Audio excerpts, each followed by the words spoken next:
نبی علیہ السلام فتح کے موقع پر غلاموں کو ساتھ بٹھاتے، وہ جو آپ اشارہ کر رہی ہیں نا کہ وہ رحمت بن کے آئے، وَمَا أَرْسَلْنَاكَ إِلَّا رَحْمَةً لِّلْعَالَمِينَ، ذرا غور کیجئے، توجہ کیجئے،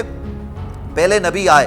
ہر نبی کسی علاقے کا تھا، کسی قوم کا تھا، تمام روئے زمین کے نہیں تھے، لیکن حضور تشریف لائے نا، قرآن کہتا ہے کہ آپ کل انسانوں کے لیے، انسان تو کیا جنات کے لیے،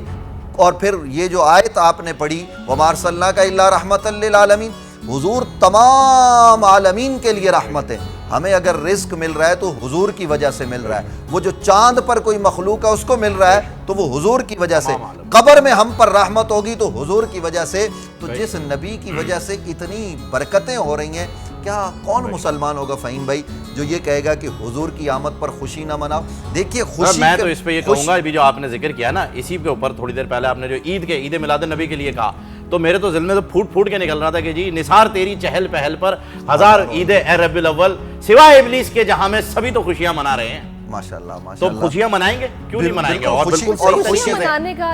صحیح طریقہ جو ہے وہ آپ بتائیں۔ دیکھیے گزارش یہ ہے کہ خوشی منانے کا طریقہ کیا ہے؟ ہر کام میں شریعت ہمارے پیش نظر ہونی چاہیے، شریعت سے تجاوز کر کے خوشی نہیں، یعنی حضور کے لیے کوئی ایسا جملہ کہنا جس میں کوئی شرک کا پہلو ہو، یہ جائز نہیں ہے۔ حضور کی تعریف کی جائے، حضور کی تعریف حضور کے چچا نے کی، اور یہ اعلان نبوت سے پہلے کی بات ہے، بارش نہیں ہو رہی تھی، رحمت کیسے حضور، ذرا ناظرین توجہ کیجئے، مکہ میں اور عرب میں بارش نہیں ہے، لوگ آئے اے ابو طالب، حضرت ابو طالب کے پاس کہ بارش نہیں ہو رہی، کچھ کیجئے۔ انہوں نے کہا اچھا بارش نہیں ہوتی تو آئیے، اپنے بھتیجے کو پکڑا، کعبے میں سامنے کھڑا کیا اور کہا اے پروردگار اس محمد کے صدقے بارش نازل فرما۔ اللہ نے بارش نازل کی، ضرورت پوری ہو گئی۔ حضرت ابو طالب کہتے ہیں، اور یہ بخاری میں ہے، وَأَبْيَضُ يُسْتَسْقَى الْغَمَامُ بِوَجْهِهِ سِمَالُ الْيَتَامَى عِصْمَةٌ لِّلْأَرَامِلِ، یہ گورے چٹے چہرے والا میرا بھتیجا محمد صلی اللہ علیہ وسلم، اس کے وسیلے سے ہم بارشیں مانگتے ہیں۔ کبھی حسان بن ثابت کہتے ہیں وَأَحْسَنُ مِنْكَ لَمْ تَرَكَتْ عَيْنِي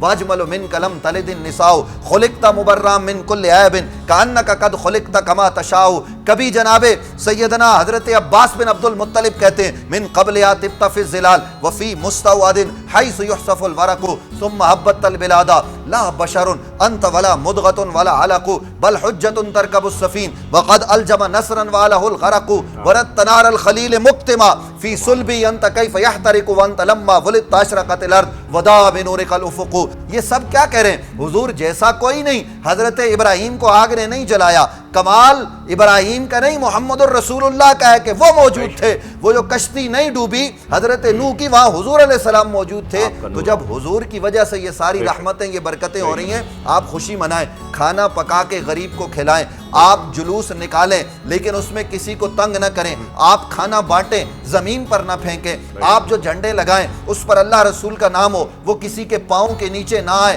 آپ درود و سلام پڑھیں لیکن کسی کو تنگ کرنے کے لیے نہیں، کسی کی دل آزاری کے لیے نہیں، محبت مصطفیٰ میں آپ جو ہے وہ گم ہو کر، مستغرق ہو کر حضور کی ذات پر درود پڑھیں۔ حضور فرماتے ہیں جو مجھ پر درود پڑھتا ہے میں اس کے درود کا جواب عطا کرتا ہوں۔ بے شک بے شک، اور جس محفل کے اندر جس محفل کو جس شخصیت کے لیے سجایا جاتا ہے، یہ بھی ہمارا ماننا ہے کہ وہ شخصیت اس محفل کی شان بڑھانے کے لیے ضرور اس پر نظر کرم جو ہے وہ فرماتی ہیں۔ تو میں حافظ صاحب آپ سے چاہوں گا کہ دو اشعار جو ہیں وہ، خیر ہماری تو ابھی مفتی صاحب نے بھی جو ہے وہ اس کی جو ہے وہ تصدیق کری دی ہے کہ ہماری اوقات نہیں ہے کہ آقا صلی اللہ علیہ وسلم کی شان میں جو ہے وہ اس تک پہنچ پائیں، لیکن کوشش کرنا ہمارا فرض ہے اور ہم کوشش کرتے رہیں گے۔ تو دو اشعار اگر آپ کی زبان میں جائیں۔ تاخیر اس خوبصورت موقع کی مناسبت سے بہت ہی خوبصورت کلام آپ کے اور سامعین کے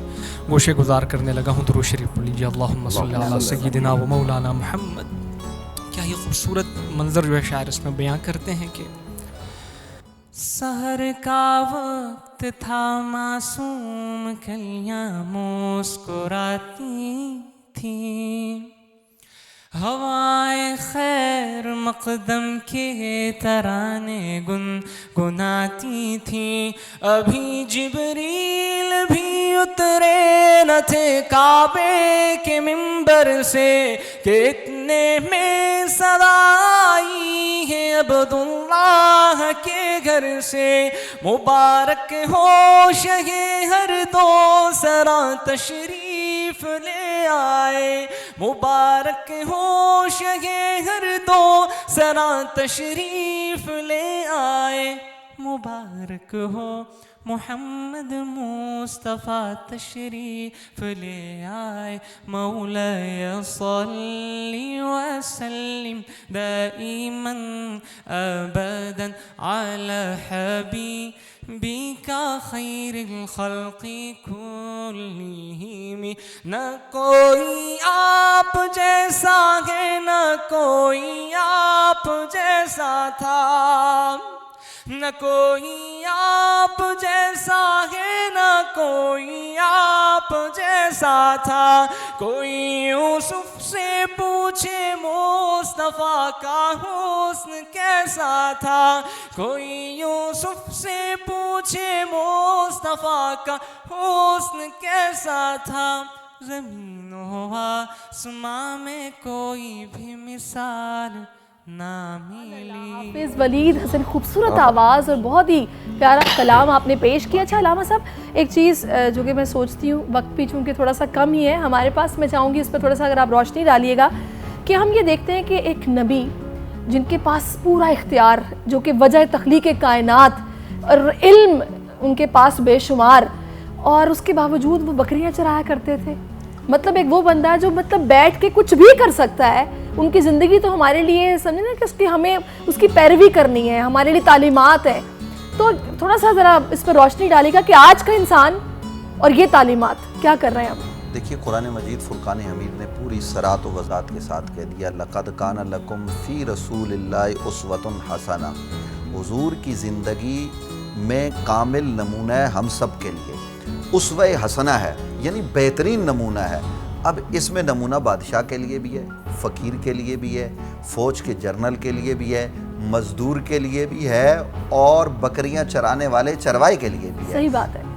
نبی علیہ السلام کی زندگی میں نمونہ یتیم کے لیے بھی ہے, نبی علیہ السلام کی زندگی میں نمونہ تاجر کے لیے بھی ہے. اس لیے نبی علیہ السلام نے کسی موقع پر بکریاں چرائی تاکہ امتی اگر بکریاں چرائے تو اس کو شرمندگی نہ ہو کہ ہمارے آقا نے چرائی ہیں. نبی علیہ السلام نے گھوڑے پر سفر کیا, دراز گوشت پر جس کو ہم گدھا کہتے ہیں اس پر بھی نبی علیہ السلام نے سفر فرمایا, اونٹنی پر سفر فرمایا, اس وقت کی دستیاب سواریوں پر سفر فرمایا تاکہ میرا امتی اگر ان سواریوں پر سفر کرے تو وہ نیت کر لے کہ ہمارے نبی نے اس جانور پر سواری کی تو ثواب بنے گا. اس لیے حضور علیہ السلام کی زندگی آپ دیکھیے, آپ تاجر کی حیثیت سے دیکھ لیں امانت اور دیانت کے باب میں, اسی طریقے سے نبی علیہ السلام کی آپ شہری زندگی کو دیکھیں, حضور نے جو زندگی دیہات میں گزاری, یہ ساری کی ساری زندگی یہ کیوں ہے؟ کیونکہ آج اگر کوئی ڈاکٹر ہے تو اس کو رہنما اصول چاہیے تو وہ حضور کی زندگی کو دیکھے گا تو مل جائیں گے. ہر ایک کو اس لیے حضور نے بکریاں بھی چرائی, اس لیے حضور اونٹوں کے ساتھ بھی سفر فرمایا.